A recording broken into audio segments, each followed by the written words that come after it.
From what purpose does the gentleman from California rise? I rise to ask permission to address the House for 5 minutes to revise and extend my remarks. Without objection. Madam Chairman, I rise to express my concern over two critical national security issues, that being Iran and the ongoing Israeli-Palestinian conflict. As far as Iran, the extremist mullah leaders in that country continue to oppress and murder their own people. They, by providing armored-piercing weapons to terrorists, also are responsible for the death of hundreds, if not thousands, of American soldiers in both Iraq and Afghanistan. Yet the Iranian regime is being treated as a legitimate, if not democratic, government. Well, they are not legitimate, nor are they democratic. They are a radical, Islamic, anti-Western dictatorship.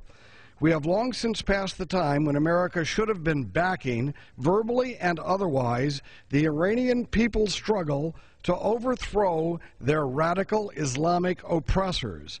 Let the Iranian people, with our blessings, rid themselves of this pariah regime. That would be the best option. But when it comes to the mullah regime obtaining nuclear weapons, doing nothing to prevent it is not an option. If we won't do what's necessary ourselves, we should not get in the way of Israel doing it. Obviously, Israel will be the first nation threatened with devastation and destruction by a nuclear-armed Iranian mullah dictatorship. Thus, if Israel is willing to act, and does so, it should not be viewed as an outrage, but it should be viewed with understanding and perhaps with a sense of relief. If other options fail, intelligence, logistic, and political support for an Israeli operation aimed at preventing the construction of a mullah A-bomb is in our interest, is in the interest of peace and safety in that region. It is in the interest of all the people of the world. Then there is, of course, the Palestinian-Israeli quagmire. But let us recognize when we're looking at that issue, there has been major progress.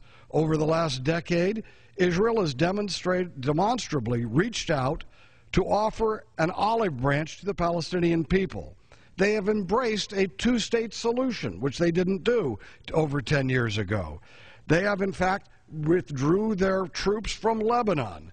And importantly, Israel has actually given up control of Gaza and substantial territory in the West Bank. And what did they get for it? Thousands of missiles launched into Israel itself. And when retaliating, they, of course, were condemned for a fight that they didn't even start.